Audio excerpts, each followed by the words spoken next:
भारत पाकिस्तान का एकदम तनातनी का माहौल बना हुआ था, उसके बाद अचानक से युद्ध विराम लग जाता है। और सीज फायर भी सेना ने थोड़ी किया है, राजनीति ने किया है, सरकार ने किया है। हमने बगैर शर्तों के सीज फायर कर दिया, जबकि होना ये चाहिए था कि हम इतना प्रेशर क्रिएट कर चुके थे, तो युद्ध विराम अपनी शर्तों पे करते हम। तो सेना तो हमेशा जवाब देने के लिए तैयार रहती है और बहुत अच्छे तरीके से जवाब दे सकती है। ऐसा दे सकती है कि पाकिस्तान की 7 पीढ़ियाँ याद करेगी। तो सिर्फ ये कहा जाए कि भाई अमेरिका ही हमारा सब कुछ है, तो वो तो समझ से परे है।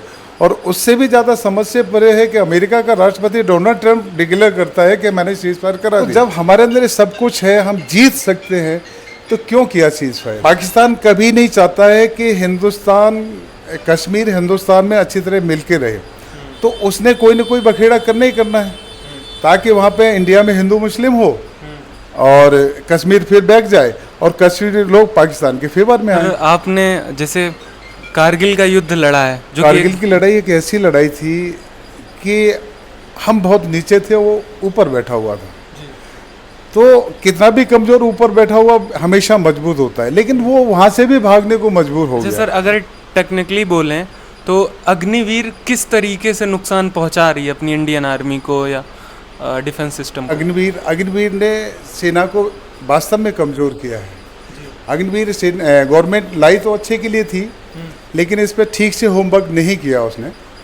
तो कुल मिला के अग्निवीर सेना के लिए अच्छी चीज़ नहीं है। अग्निवीर योजना जितनी जल्दी समाप्त हो जाए उतना अच्छा है। आतंकवाद का कोई धर्म होता है? एक्चुअली देखो, हिंदू मुस्लिम वाला मुद्दा बहुत ही गलत मुद्दा है हिंदुस्तान के सर, अंदर। एक सवाल और है, ये मुझे नहीं लगता पूछना जायज़ है या नहीं।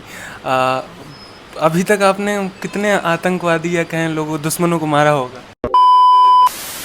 नमस्कार, आदाब, सत श्री अकाल। मेरा नाम डैनी सिंह है और आज मैं मौजूद हूँ मेजर सूबेदार संतोष कुमार जी के साथ। तो उनसे हम कुछ बातचीत करेंगे जो अभी हमारे देश में फ़िलहाल युद्ध का माहौल चल रहा था, मगर अभी तो युद्ध विराम हो चुका है, जिसको लेकर काफ़ी आर्मी ऑफिशियल्स नाराज़गी जता रहे हैं। अलग अलग सोशल मीडिया प्लेटफॉर्म्स पर हमें देखने को मिल रहा है। तो सर, स्वागत है हमारे चैनल पर आपका। Thank you. मेरा नाम सूबेदार मेजर संतोष कुमार है और मैं 2015 से सेवानिवृत्त हूँ और मैं 30 साल नौकरी करने के बाद सेना से रिटायर्ड हुआ हूँ। तो सर, आपने मतलब 30 साल नौकरी किया, मतलब उस समय में ईयर कौन सा था सर? मैं 2015 का रिटायर्ड हूँ, 86 का भर्ती हूँ मैं। 86 का जी। तो उस समय की बातचीत तो हमें आपसे बहुत खास बातें जानने को मिलेंगी, पुराने टाइम में और अभी के टाइम में क्या क्या डिफरेंसेस आए। तो सर, मेरा पहला सवाल ये है कि भारत पाकिस्तान का एकदम तनातनी का माहौल बना हुआ था, उसके बाद अचानक से युद्ध विराम लग जाता है, तो उस पर आपका क्या सोचना है, क्या विचार है? देखो, तनातनी तो भारत पाकिस्तान में हमेशा होती रही है और इस बार भी पहलगांव के बाद गवर्नमेंट ने इनिशिएटिव लिया, सेना को फ्री हैंड दिया और सेना ने अपना एक्शन अपने हिसाब से किया और इस काम में हम बढ़त बनाए हुए थे। लेकिन मेरी ये समझ में नहीं आता है कि बढ़त बनाने के बावजूद भी हमने बगैर शर्तों के सीज फायर कर दिया, जबकि होना ये चाहिए था कि हम इतना प्रेशर क्रिएट कर चुके थे, तो युद्ध विराम अपनी शर्तों पे करते हम। तो मेरे ख्याल से तो हमको सीज फायर नहीं करना चाहिए था। सीज फायर नहीं करना चाहिए? नहीं करना चाहिए था, जब तक कि कोई एक निर्णय नहीं निकल के आता, जब तक कि सामने वाला नहीं झुकता।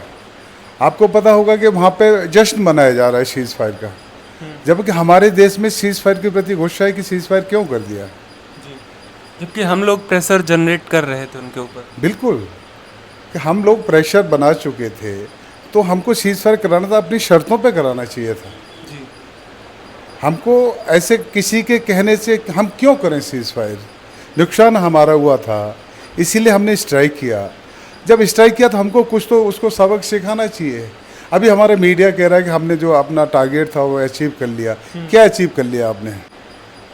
क्या ये दोबारा नहीं होगा? क्या गारंटी है? तो कम से कम उस स्टेज पे हमको पहुंचना चाहिए था जहाँ कि कुछ निकल के आता। अभी क्या निकला? कुछ नहीं निकला। सर, कहीं ना कहीं जैसा आपकी नाराज़गी है और आर्मी ऑफिशियल्स की जितने भी हैं, और हमारे देश में भी लगातार विरोध किया जा रहा है कि भाई सीज़ फायर क्यों कर दिया है, मगर कह रहे हैं कि कुछ ऐसे कदम उठाए गए हैं देश को देखते हुए, तो वो कुछ समझ नहीं आ रहा। उस डिफरेंसेस को आप समझाइए। देश को देखते हुए कदम उठाए मुझे नहीं पता, लेकिन हमारी सेना इतनी मजबूत है क्योंकि कारगिल की लड़ाई में खुद लड़ा हुआ हूँ।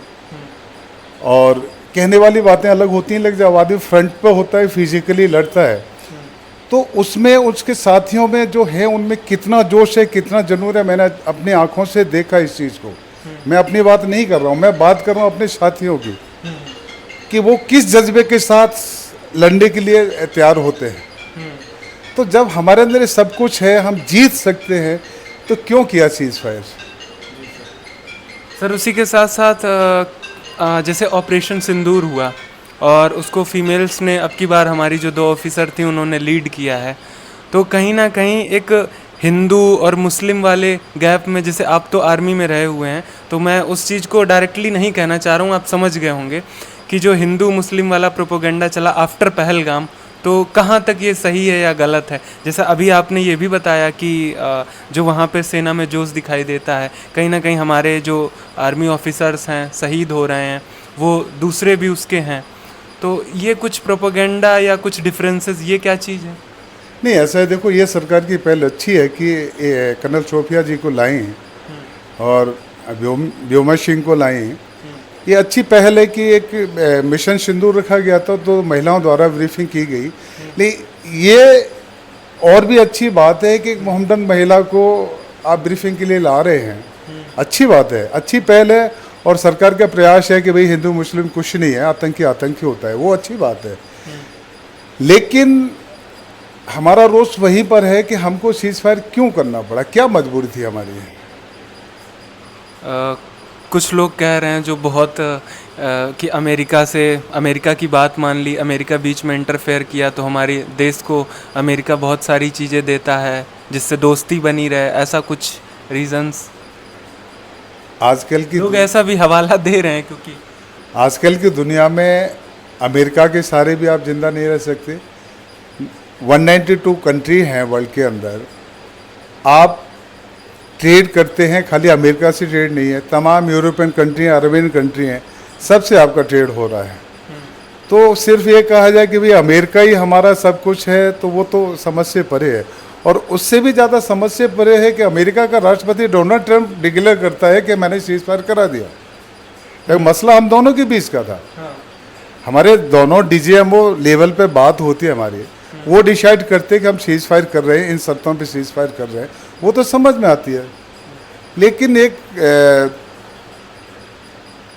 अमेरिका का राष्ट्रपति डिक्लेयर कर रहा है कि भाई मैंने सीज़ फायर करा दिया, वो ठीक है कि जब 2 देशों में लड़ाई होती है, दुनिया के तमाम देश दोनों देशों के कांटेक्ट में होकर के एक प्रेशर क्रिएट करते हैं कि भैया सीज़ फायर करो, सीज़ फायर करो, सीज़ फायर करो। लेकिन उसकी भी कुछ शर्तें होती है ना। हम बढ़त में हैं तो हमको कुछ ज़्यादा चाहिए कि नहीं चाहिए। आप बराबर में आके सीज़ फायर कर देते हो तो उसका मतलब क्या होता है। सर एक सवाल और है कि एक खबर निकल के आई थी IMF, जिसने पाकिस्तान को मतलब अरबों में फंड किया था और वो अमेरिका की ही बताई जाती है। देखो ये अलग मुद्दा हो गया, ये इस ऑपरेशन से लेना देने नहीं है इसका। IMF का काम है देशों को लोन देना और उनसे वापस लेना। ये डिप्लोमेटिक मुद्दा हो सकता है लेकिन ऑपरेशनल मुद्दा नहीं है। इस बारे में तो मैं ज़्यादा नहीं कहूँगा कुछ। लेकिन सर कहीं ना कहीं ये नहीं लग रहा है कि अमेरिका वाले ही पैसे दे रहे हैं उनको हथियार खरीदने के लिए? अब ऐसा तो है नहीं कि IMF नहीं अमेरिका से बाहर है, कुछ ऐसा कुछ? देखिए ये तो पूरी दुनिया में चलता है। जब 2 देशों की लड़ाई होती है, कोई किसी को हथियार देता है, कोई किसी को देता है।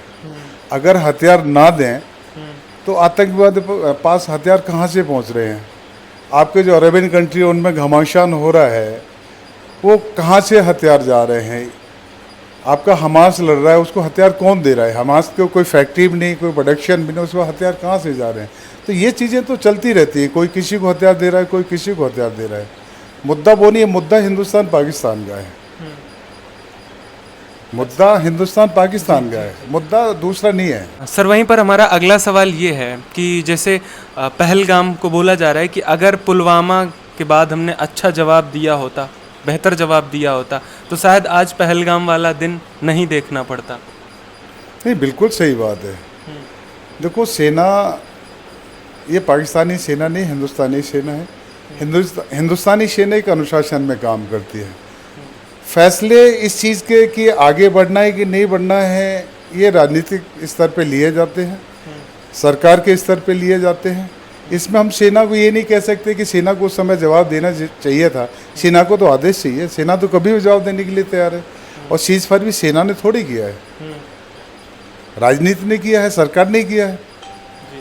तो सेना तो हमेशा जवाब देने के लिए तैयार रहती है और बहुत अच्छे तरीके से जवाब दे सकती है। ऐसा दे सकती है कि पाकिस्तान की 7 पीढ़ियाँ याद करेंगे। तो पुलवामा, उरी या आपसे इससे पहले जो इंसिडेंट हुए हैं उनमें जवाब देना चाहिए था। तो ये तो फैसला एक राजनीतिक लेवल पे लिया जाना चाहिए था।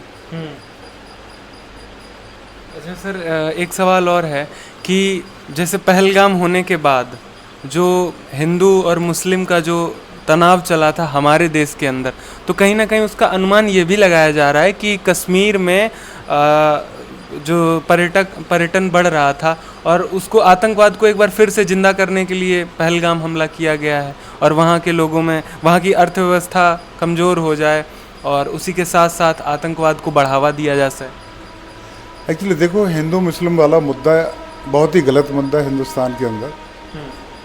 सरकारें कहती हैं Hindu country, Hindu country, Hindu nation. भैया हिंदू नेशन कैसे होगा? मुसलमान भी तो यहीं रहेगा, हिंदू नेशन कैसे होगा? या तो तुमको 47 में ही जब टू नेशन थ्योरी हुई थी, पाकिस्तान का जन्म हुआ था, तो जितने भी मोहम्मदन हैं उनको पाकिस्तान भेज देना चाहिए था, अपना हिंदू राष्ट्र रखना था। अभी जब यहाँ पर 30 से 35 करोड़ मुसलमान हैं, उनको तुम कहाँ ले जाओगे? हिंदू राष्ट्र कहाँ से बना सकते हो? तो कोशिश ये होनी चाहिए कि हिंदू मुस्लिम की खाई को ना बढ़ाया जाए, इसको कम किया जाए। रहा कि कश्मीर की इकोनॉमी अच्छी ग्रोथ कर रही थी, हाँ बिल्कुल कश्मीर की इकोनॉमी अच्छी ग्रोथ कर रही थी और पाकिस्तान कभी नहीं चाहता है कि कश्मीर हिंदुस्तान में अच्छी तरह मिल के रहे। तो उसने कोई ना कोई बखेड़ा करना ही करना है ताकि वहाँ पे इंडिया में हिंदू मुस्लिम हो और कश्मीर फिर बैठ जाए और कश्मीरी लोग पाकिस्तान के फेवर में आए। पाकिस्तान का तो हमेशा मुद्दा रहा है कि कश्मीरी लोग पाकिस्तान के फेवर में रहें। अब इकोनॉमी बूस्ट कर रही है JNK की, तो अब लोगों का रुझान हिंदुस्तान की तरफ 90% है कि भाई हमारा देश हिंदुस्तान है। नहीं तो मैंने दिल्ली में लगभग ये माने कि चलिए 13 साल सर्व किया है।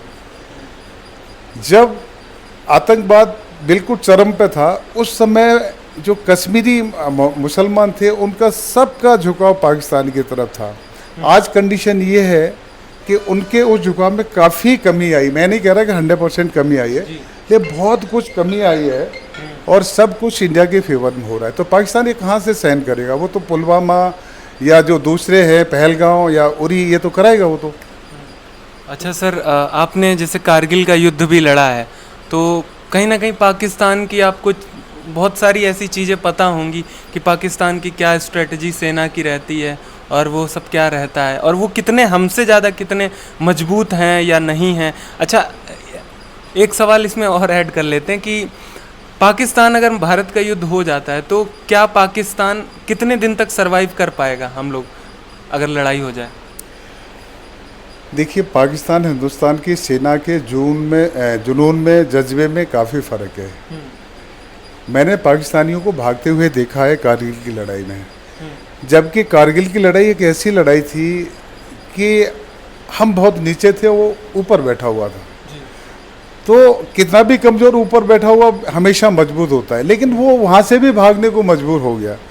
तो पाकिस्तान की सेना आमने सामने की लड़ाई में हिंदुस्तान में कहीं नहीं ठहरती, हिंदुस्तान के सामने कहीं नहीं ठहरती है।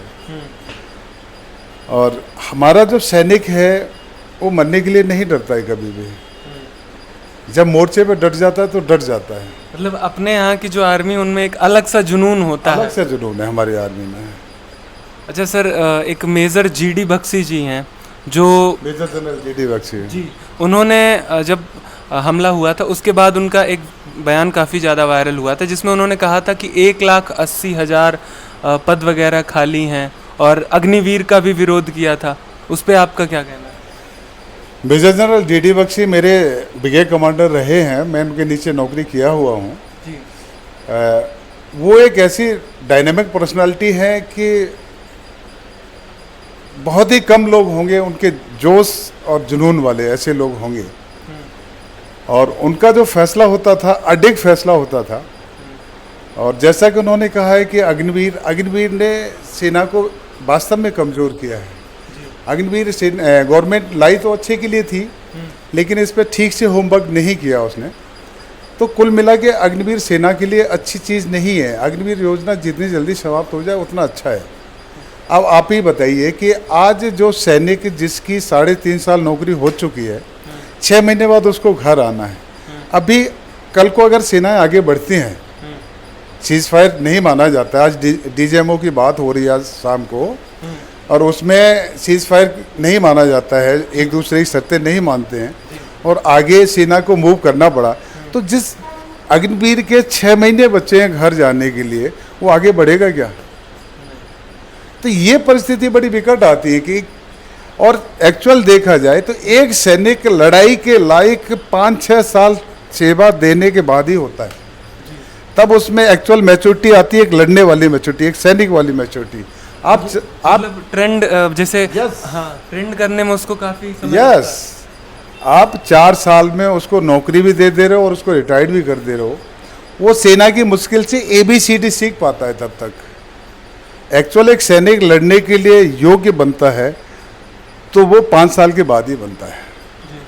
तब उसके अंदर एक मैच्योरिटी आती है, एक टैलेंट आता है, एक समझदारी आती है उसके अंदर। आप 4 साल में रिटायर्ड कर दे रहे हो, कैसे सेना का काम चलेगा? और कहीं ना कहीं लोगों के द्वारा बोला जा रहा है कि एक जुनून भी खत्म हो जाता है। जैसे अभी आपने थोड़ी देर पहले एक जुनून की बात की कि पाकिस्तान और भारत में क्या होता है, सैनिक पीछे नहीं हटता है आगे और पाकिस्तान का भागने लगता है। कहीं ना कहीं वो जुनून भी कम हो जाएगा। ओबियसली कम होगा, बिल्कुल कम होगा। जिसको पता है कि मुझे 4 साल बाद घर जाना है, वो ज़्यादा अपनी योग्यता उधर क्यों बढ़ाना चाहेगा? बोले मेरी योग्यता किस काम की, मुझे तो 4 साल बाद घर ही जाना है। अच्छा सर, अगर टेक्निकली बोलें तो अग्निवीर किस तरीके से नुकसान पहुंचा रही है अपनी इंडियन आर्मी को या डिफेंस सिस्टम को? अभी जैसा कि मैंने बताया कि जिस जवान को ये पता है कि मुझे 4 साल बाद वापस घर जाना है, तो वो क्यों लड़ना चाहेगा? क्यों नई टेक्नोलॉजी सीखना चाहेगा? क्यों हार्ड ट्रेनिंग करना चाहेगा? उसको तो अपना टाइम पास करना है 4 साल। जो भी पैसे मिलने हैं वो पैसे लेना, 4 साल बाद अपने देखना है। अच्छा सर, आपके हिसाब से कितना समय लगता है एक सैनिक को पूरी तरीके से मजबूत होने में? सैनिक को कम से कम 5 साल मैच्योर होने में और एक लड़ाई के लायक बनने में उसको कम से कम 5 साल लगता है। यहाँ तो सेना मतलब 4 साल में सब कुछ खत्म करके घर। सिर्फ आपने 9 महीने फौजी ट्रेनिंग करने के बाद कोई भी सैनिक नहीं बनता है। जब तक और 9 महीने की ट्रेनिंग करने के बाद बटालियन में जाने के बाद रगड़ाई नहीं खाता है, एक्सरसाइज नहीं करता है, 2-4 दिन भूखा नहीं रहता है, 48-50 डिग्री के टेम्परेचर में महीनों नहीं गुजारता है, -50 के टेम्परेचर में वो जब तक नहीं पकता है, तब तक वो सैनिक नहीं बनता है। सर, आपने जैसे कारगिल का युद्ध लड़ा है जो कि एक बहुत बड़ा युद्ध माना जाता है, और भी कई युद्ध लड़े होंगे, तो सर पहले में और अभी में क्या डिफरेंसेस आर्मी में आपको देखने को मिल रहे हैं? देखो, डिफरेंसेस टेक्नोलॉजी का, जैसे कि उस समय ड्रोन और इस प्रकार के वेपन्स नहीं थे, मतलब मिसाइल्स और ये थे। आजकल नई टेक्नोलॉजी है, ड्रोन्स आ गए, और ड्रोन्स जो है सुसाइड ड्रोन होते हैं कि जिनको आप फायर कर दीजिए और उसमें आपका अगर नुकसान होगा तो सिर्फ आपका जो फाइनेंशियल है, जितना आपने उसमें इन्वेस्ट किया वही नुकसान है, और वापसी की आपको चिंता नहीं कि वापस होगा नहीं होगा, वापस वो आएगा ही नहीं और काम अपना पूरा कर देगा वो। तो पहले क्या है, लड़ाई जो लड़ी जाती है जोश जुनून और जज्बे के ऊपर लड़ी जाती थी। आज टेक्नोलॉजी का ज़्यादा सहारा हो गया और पहले से आज की लड़ाई मुश्किल हो गई है टेक्नोलॉजी आने की वजह से, क्योंकि आपके मूवमेंट को बहुत जल्दी ट्रैक किया जा सकता है और चीज़ें उनको ट्रैक किया जा सकता है। पहले ये चीज़ें नहीं थी। पहले आपके शरीर के अंदर दम और आपके दिल के अंदर दम होनी चाहिए, और उसी जज्बे के ऊपर लड़ाई हमने खदेड़ा है पाकिस्तानी, उसी जज्बे के दम पर। सर, हमारा अगला सवाल ये है कि जैसे पहलगाम हमला हुआ है, तो पहलगाम हमले में जो ये धर्म वाला एंगल आया है बीच में, हिंदुओं को टारगेट करके मारा है, तो आई थिंक इतिहास में ऐसा पहली बार हुआ है कि कोई पूछ के या जांच के ऐसे मारा गया, उस पे आपका क्या? नहीं, देखिए ऐसा है, इस चीज़ का तो मैं ये कहूँगा कि पाकिस्तान जो है हिंदुस्तान में शांति कभी नहीं चाहता है। अगर वो पूछ के नहीं मारता या सिर्फ पुरुषों को नहीं मारता या एक तरफ से सबको मार देता तो ये घटना इस तरह का रूप नहीं लेती है। वो घटना लेती है कि एक इंसिडेंट हो गया, आतंकवादियों ने इतने लोगों को मार दिया। इसमें जात का, धर्म का, महिला पुरुष का एंगल सेट करके ताकि आतंकवादी हैं उनको थोड़ा हाईलाइट मिल जाए और हिंदुस्तान में हिंदू मुसलमान हो जाए, इस चीज़ का फ़ायदा उठाने के लिए उन्होंने किया है। अच्छा सर, आपने तो बारीकी से समझा है वहाँ पे भारत और पाकिस्तान के युद्ध लड़ा है, तो उसमें आपको ये दिखा है चीज़ कि जो आतंकवादी होते हैं या जो सैनिक होते हैं पाकिस्तान के, तो उनके अंदर सिर्फ हिंदू को ही टारगेट करने की भावना होती है या सिविलियंस को, जो कश्मीर में जैसे अभी बहुत सारे मुस्लिम भी मारे गए, तो मुस्लिम को भी टारगेट होते हैं उनके? देखो, ये जो ट्रेंड चला है कि कश्मीर में जब उग्रवाद दम तोड़ रहा था तो उन्होंने क्या किया, टारगेट किलिंग करना शुरू कर दिया कि व्यक्ति विशेष, जैसे कि यहाँ से दूसरे स्टेट से दूसरी जात के लेबर गए हैं, लेबर कैटेगरी के आदमी हैं, उनको टारगेट करो ताकि जो दूसरी जाति के लोग हैं, दूसरे धर्म के लोग हैं, वो कश्मीर में काम करने ना आए और कश्मीर की इकोनॉमी है वो नीचे जाए और जिससे कि कश्मीरी फिर पाकिस्तानी तरफ दौड़ने लगे। तो ये है उनका उद्देश्य, इसीलिए टारगेट किलिंग शुरू कर दिया उन्होंने। जैसे ये पुलवामा में ये हुआ, ये अपना पहलगांव, ये भी टारगेट किलिंग ही है ना, सिर्फ मतलब मर्द मारे, हिंदू मर्द मारे और किसी को नहीं मारा। मोहम्मद ने एक लड़का मारा है बस, वो भी बीच में आ गया जब मरा है। तो टारगेट किलिंग करने की वजह, तभी तो हिंदू मुसलमान फैलाएंगे, तभी तो जो हिंदू लोग हैं वो कहेंगे कि उग्रवादी सिर्फ हिंदू को, मुसलमानों को नहीं मारते हैं और हमारे देश में तनाव पैदा हो जाए। यस। अच्छा सर, एक सवाल और पूछ लेते हैं, आतंकवाद का कोई धर्म होता है? ये देखो, राजनीतिक क्वेश्चन है कि आतंकवाद का धर्म होता है नहीं होता है, इस पर तो मैं क्या कहूँगा। आतंकवादी होता है। हमने कश्मीर में कई आतंकवादी मारे हैं सेवा के दौरान। जब तक हम नहीं मारते थे तब तक तो चलो ठीक है, जैसे हमने मार दिया उसके धर्म की रीत के हिसाब से उसका अंतिम संस्कार किया जाता था। तो धर्म क्यों नहीं होता भाई? धर्म होता है। आतंकवाद नाम बुरा है, लेकिन अब आतंकवादी कोई मर रहा है, किसी के परिवार का लड़का है, तो वो उसी रीति रिवाज से तो उसके वो करेगा। अच्छा, जैसे अभी आपने बताया कि आपने कई पाकिस्तानियों को मारा, तो उनका अंतिम संस्कार भी आप लोग वहाँ पे करते थे उसी रीति रिवाज से? नहीं है। हाँ। अंतिम संस्कार आदमी कभी नहीं करती है। हाँ। अगर जैसे हमारा हिंदुस्तान पाकिस्तान की बात करूँ तो हमारा क्या होता है, फ्लैग मीटिंग होती है, उसमें जितनी भी डेड बॉडी उनकी होती है हम उनको रिटर्न करते हैं, हमारी होती है हम लेते हैं उनको। लड़ाई के दौरान जो डेड बॉडी हम रिकवर नहीं कर सकते हैं, तो एक मीटिंग के द्वारा दोनों देशों की सेनाओं में कमांडर लेवल पे मीटिंग होती है, तो जो जितनी पाकिस्तानियों की बॉडीज़ हमारे पास है हम उनको देते हैं और अपनी बॉडी हम उनसे रिकवर करते हैं। अच्छा सर, एक सवाल और है, ये मुझे नहीं लगता पूछना जायज़ है या नहीं। अभी तक आपने कितने आतंकवादी या कहें लोगों, दुश्मनों को मारा होगा? देखो, आप एक टोली में काम कर रहे हैं और सामने आतंकवादी हैं, आपकी टोली में 10 जवान हैं, 10 में से सभी ने फायर किया और आगे 4 आतंकवादी जा रहे थे, चारों मर गए। आप किसकी गोली से कहोगे किसकी गोली से मरा? अच्छा, मतलब ये हमारा आर्मी के एक ग्रुप एफर्ट होता है। हाँ। हम जो काम करते हैं ग्रुप में करते हैं। अब रही बात, देखो अवार्ड्स की और उसकी, जैसा कि हमारे उसमें आता है, तो भैया टोली ने काम अच्छा किया है, अब उसमें 19-20 हो सकता है किसी का काम, 18-20 नहीं होता है कभी किसी का, तो अवार्ड तो पूरी टोली को तो नहीं मिलेगा, किसी एक को ही मिलेगा। तो हम किसी एक का नाम आगे करते हैं, उसका अवार्ड मिलता है, उसमें सब खुश होते हैं। उसमें ये नहीं कि कोई दुखी हो कि भाई मेरे को क्यों नहीं मिला, उसको क्यों नहीं मिला। सर, आप जैसे कारगिल युद्ध की जब बात आती है तो उसमें 2-3 लोगों का प्रमुख तौर पे नाम आता है कारगिल के हीरोज़ में, जैसे हमारे एक PVC हैं योगेंद्र सिंह यादव जी, और विक्रम बत्रा जी, तो उसमें मतलब क्या उस समय का कुछ सीन बताइए कि कैसे। सीन देखो ऐसा होता है कि सेना में क्या है, एक टोली लड़ती है, ग्रुप लड़ता है, एक बटालियन लड़ती है, एक प्लेटून लड़ती है। तो ये व्यक्ति हैं उसी टोली का कहीं ना कहीं हिस्सा है, काम सबने किया है।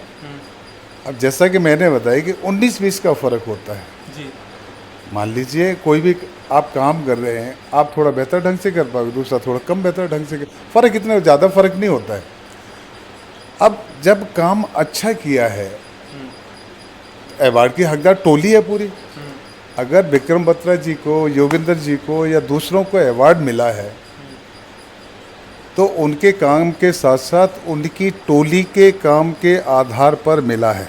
जी वो पूरी टोली का फर्ज है, उनका अकेले का नहीं है। वो 19-20 हो सकता है, मतलब कि उन्होंने उनसे थोड़ा अच्छा काम किया हो, तो पूरी टोली का सम्मान है। वो मिलेगा तो किसी एक ही व्यक्ति को, हाँ मिलेगा तो। लेकिन पूरी टोली का होता है।